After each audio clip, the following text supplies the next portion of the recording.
नमस्कार. आजचा पॅटर्न आहे वेगवेगळे अंतर म्हणजेच रेल्वेवरचे प्रश्न.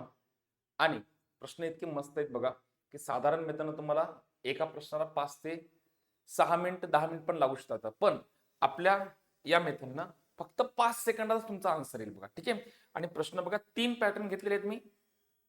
ठीक आहे. हा एक पॅटर्न आहे, हा दुसरा पॅटर्न. ओके. आणि त्याच्यानंतर जो आहे हा तिसरा पॅटर्न. ओके. तिन्ही पॅटर्न आज मोजून काय असेल की आपण 10 मिनिटात बघणार आहे. तर 10 मिनिटासाठी आपला अमूल्य वेळ इथं स्पेंड करा आणि येणाऱ्या भरतीमध्ये आपण पास होऊ शकता बघा. ठीक आहे. आणि जर लेक्चर आवडलं असेल तर प्लीज कमेंट करायला विसरू नका बघा. कमेंट आणि लाईक या 2 गोष्टी करायला विसरू नका. स्वस्तामध्ये मस्त आपला कार्यक्रम चालू आहे. येस, प्रश्न बघा काय सांगितलेला आहे. एक रेल्वे काही अंतर 10 तासात कापते. ठीक आहे. एक रेल्वे काही अंतर 10 तासात कापते. स्पीड काय ते माहित नाहीये, पण 10 तासात कापते. पण रेल्वेचा वेग, जर रेल्वेचा वेग 6 ने वाढवला, म्हणजे पायलटला फोन आला बायकोचा या लवकर घरी, मग रेल्वे पायलटनं काय केलं, वेग जो आहे तो 6 किलोमीटर प्रति तास म्हणजे एका तासाला 6चा वेग वाढवला. आणि वेग वाढवला तुम्हाला माहित आहे की वेग जर वाढला तर टाइम कमी लागणार आहे. बरोबर आहे. वेग जर वाढला तर टाइम कमी लागणार आहे.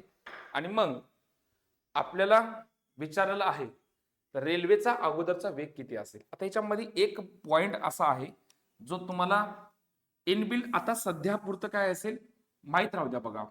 तो काय आहे की वेगाचे आणि वेळेचे गुणोत्तर हे व्यस्त चलन हे व्यस्त असते. कधी वेग हा वेळेच्या व्यस्त प्रमाणात असतो. कधी ज्यावेळेस तुमचं अंतर समान असेल तर. अंतर समान असेल तर. ठीक आहे. अंतर समान असेल म्हणजे फर्स्ट टाइम ज्यावेळेस त्याला जायचं होतं 10 तासामध्ये, तेवढंच अंतर आता 7 तासात पार करायचं आहे. बरोबर. मग आता सांगा की दिलेल्या प्रश्नामध्ये सुरुवातीला लागलेला टाइम जो आहे तो 10 तास आहे. बरोबर आहे. सुरुवातीचा वेग आहे आणि नंतरचा वेग आहे. तर सुरुवातीचा वेग जो आहे तो 10 तास आहे. नंतरचा वेग आहे 7 तास. मी सांगितलं होतं की याचं प्रमाण व्यस्त असते आणि इथून पुढे 10चं 7 आहे तर इथं 7चं 10 करा. ठीक आहे. म्हणजे वेग सुरुवातीला जर 7 असेल तर वेग नंतर वाढून 10 झालाय, कारण त्यांनी पण सांगितलं ना वेग वाढवलेला आहे. मग आता सांगा या ठिकाणी की टाइम कमी करण्यासाठी जो वेळ वाचला ना, 10 तासाचा टायमिंग 7 तास करण्यासाठी रेल्वेला कितीची स्पीड वाढवू लागली, 6ची स्पीड वाढवू लागली. बरोबर आहे. जो पहिले टाइम लागायचा 10 तास आता तोच टाइम लागणार आहे 7 तास. म्हणजे याचा अर्थ रेल्वेने आपला वेग वाढवला.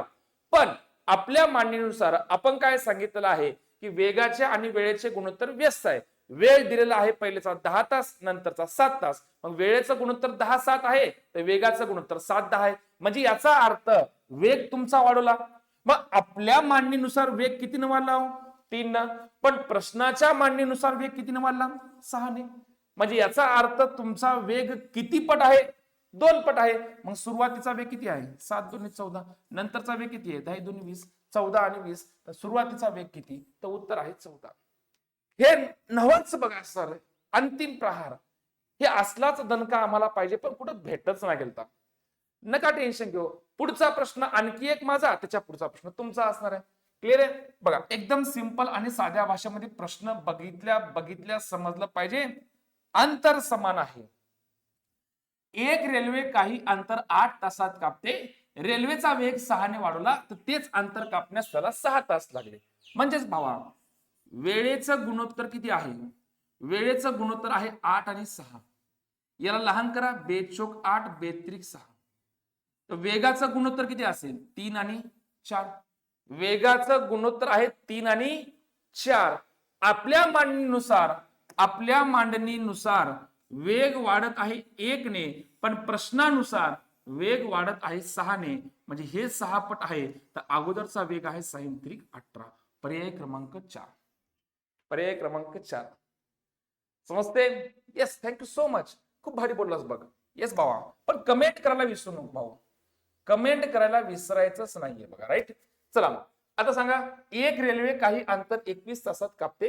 रेल्वेचा वेग 8 ने वाढवला तर तेच अंतर कापण्यास रेल्वेला 15 तास लागतात. तर रेल्वेचा नंतरचा वेग किती असं विचारलंय. रेल्वेचा नंतरचा वेग कसा भाऊ करायला पटपट येणारच, मी सांगण्याच्या पहिले येणार. आणि मला हे पण माहिती आहे, तू ना सुरुवात लिहिशील ना नंतर लिहिशील ना वेग लिहिशील ना वेळ लिहिशील, तू लय भयंकर आहेस. तू डायरेक्ट असं करतोस बघ, 21 15 3 7 21 3 5 15 आणि हे झालं 5 जसे 7. मग यांच्यातला फरक आहे 2चा आणि 2ची किंमत आहे 8. तर हे 4 पट, तर हे पण 4 पट, 7 चोक 28. नंतरचा वेग आहे भावा 28. क्लिअर आहे, नंतरचा वेग आहे 28. शाबाश. त्यानंतर आता बघा, हा पॅटर्न बघा, एकदम जबरदस्त पॅटर्न आहे. एक व्यक्ती काही अंतर 15 किलोमीटर प्रति तास या वेगाने 28 मिनिटात कापतो. म्हणजे 15च्या स्पीड न गेला तर 28 मिनिटं लागाले. तर तेच अंतर 21 मिनिटात पार करण्यासाठी, म्हणजे पहिले लागले 15 मिनिटं, आता अंतर वेगळं झालं का हो? सुरुवातीला ज्या ठिकाणी जायचं होतं नंतर पण त्याच ठिकाणी जायचं त्याला, बरोबर. मग आता बघा, मग पहिलेचा वेळ किती आहे सांगा. पहिलेचा वेळ आहे 28 मिनिटं. पहिले जे अंतर 28 मिनिटात पार करायचंय, आता तेच अंतर 21 मिनिटामध्ये. मग लावा ताकद आता. 7 चोक 28 7 त्रिक 21. वेगाचे गुणोत्तर किती आहे? 3 जसे 4.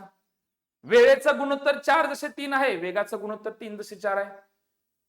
मग आता मागच्या प्रश्नामध्ये तुम्हाला वेग वाढला म्हणल्यानंतर दोघांचा फरक घेतला आणि 2च्या खाली 8 घेतलं. कारण तो वेग जो आहे तो दोघांच्या वेगामधला फरक आहे ना. पहिलेच्या वेगानंतर दुसरा वेग कितीने वाढला, तो फरक होता, तो फरक किती घेतला. पण आताच्या प्रश्नामध्ये वेगातला फरक आहे का? नाही. त्यांनी सांगितलं की सुरुवातीला वेग दिलेला आहे, सुरुवातीचा वेग 15चा आहे, म्हणजे याचा अर्थ 3च्या खाली घ्या 15. किती पट आहे हो? 5 पट आहे. तर नंतरचा वेग 4 25. आता हे नवच बघा, हे इतकं सुंदर, अरे खतरनाक. काय सर मला असं असं जमते का? मला 100% जमते का? नाही जमणार. घ्या पुढचा प्रश्न बघा. एक व्यक्ती काही अंतर 40 किलोमीटर प्रति तास या वेगाने 45 मिनिटात कापतो. शाबाश. म्हणजे पहिल्यांदा लागलेला वेळ आहे 45 मिनिटं. पण समोरच्या माणसाला तेवढ्या वेळ थांबायची इच्छा नाही, किंवा समोरचा माणूस रागाराग करणार असेल तर तुम्हाला आता तेवढंच अंतर पार करायचं आहे 36 मिनिटांमध्ये. तेवढंच अंतर पार करायचं 36 मिनिटांमध्ये. 9 5 45 9 चोक 36. मग वेळेचं गुणोत्तर 5 जसे 4 आहे, वेगाचं गुणोत्तर 4 जसे 5 आहे. मग आता तुम्हाला दोघांमधला फरक दिला नाही, नंतरचा वेग दिला नाही. मग हा कधीचा आहे? 40 आहे सुरुवातीचा वेग. मग सुरुवातीचा वेग 40 आहे, नंतरचा वेग किती? कमेंट बॉक्स मध्ये टाकायला विसरू नका. फुकटामध्ये स्वस्तामध्ये मस्त, ज्याच्याकडे पैसे भरले 5,000 त्यानं तर असं काही शिकवलं नाही, पण या मास्तरने 1 रुपया न घेता एवढं भारी शिकवलं. तर बघ, आपलं तर फर्ज बनते की आपण कमेंट केलं पाहिजे, लाईक शेअर नंतर कर, बॅच नंतर घे, पण एवढं करायला काय वेळ लागत नाही बघा.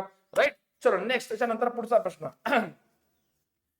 45 36 मिनिटात कापतो, तेच अंतर त्याला 30 मिनिटात कापायचं असल्यास बघा, वेळ जो आहे पहिले 36 आहे, नंतर 30 आहे, वेगाचे गुणोत्तर 30 आणि 36 आहे.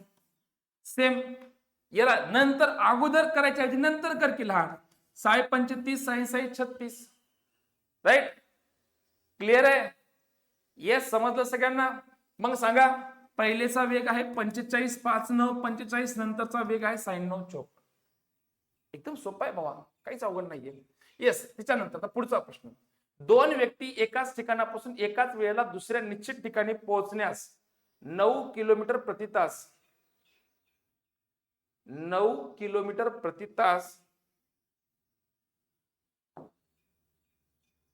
आणि 10 किलोमीटर प्रति तास या वेगाने जातात. त्यातील दुसरी व्यक्ती पहिल्या व्यक्तीपेक्षा 32 मिनिटं लवकर पोहोचते, तर ते अंतर काय सांगा. तर ते अंतर काय? थोडासा प्रश्न हटके आहे आणि थोडासा जरासा मागच्या प्रश्नापेक्षा उघड नक्कर उलूस काय असेल, अवघड आहे बघा. मग सांगा, आता निश्चित ठिकाणी दोघं पण निघाले, तर पहिल्याचा वेग आहे 9चा, दुसऱ्याचा वेग आहे 10चा. आणि याच्यानंतर त्यांनी हे सांगितलं आहे की दुसरी व्यक्ती पहिल्या व्यक्तीपेक्षा 32 मिनिटं लवकर पोहोचतो, तर अंतर काय असं विचारलं. मग सांगितल्याप्रमाणे सिंपल आहे. पहिले तर घ्या, वेगाचे गुणोत्तर किती आहे? 9 आणि 10. वेळ किती आहे सांगा? 10 आणि 9. आता सांगा, पहिल्या माणसाला जर 10 मिनिटं लागले तर दुसऱ्याला 9 मिनिटं लागायले, पण त्यांनी सांगितलेलं आहे की यांच्यातला फरक एकचा नसून पहिला माणूस दुसऱ्यापेक्षा 32 मिनिटं उशिरा किंवा दुसरा माणूस पहिल्या माणसापेक्षा 32 मिनिटं लवकर पोहोचतो. म्हणजे हे किती पट आहे? 32 आहे. आणि सगळ्या गावालाच माहित आहे की अंतर म्हणजे वेग गुणिले वेळ. फक्त एवढंच करायचं. आता पट आली, गुणिले पट करा, गुणिले पट करा. थोडं माझं ऑफलाईनचं लेक्चर असल्यामुळे जरासं फास्ट झालेलं आहे. आणि इथं जर हे मिनिटं असेल तर भागिले 60 करायला विसरू नका. 10 सकी 60 आहे, 3 दोन्ही 6, 3 त्रिक 9, 2 16 32, 16 त्रिक 48. उत्तर आहे तुमचं 48 किलोमीटर. येस, डबल बघा बॅच मध्ये आहे. ओके, क्लिअर आहे? येस, वेगळं काही केलं नाही. तुला जर वाटलं ना वेगळं केलं तर तुझ्यासाठी आणखी एक प्रश्न आहे बघ, कारण तू माझ्या जीव की प्राण आहेस बघ. ठीक आहे, तर तुला असं सोडणार नाही, तुला समजल्याशिवाय मी काही जाणार नाही बघ.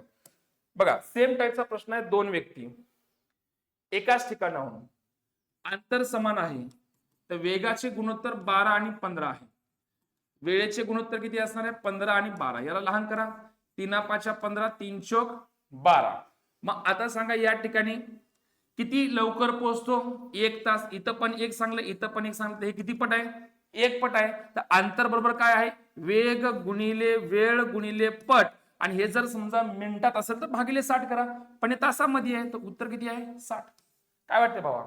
याच्यापेक्षा भारी काही पण नाहीये. आणि तुम्हाला जर वाटलं असेल, समजा तुम्हाला जर वाटलं की आपल्याला गणित भारी करायचंय तर पोलीस भरतीसाठी ही बॅच घ्या. नाही वाटलं जाऊ दे, घेऊ नका, राहू द्या, नाराज होऊ नका. हा ठीक आहे, मुंबई पोलीस साठी पण बॅच आहे. ओके, बाकीचा कार्यक्रम उद्या. लाईक आणि शेअर करायला विसरू नका. Thank you so much.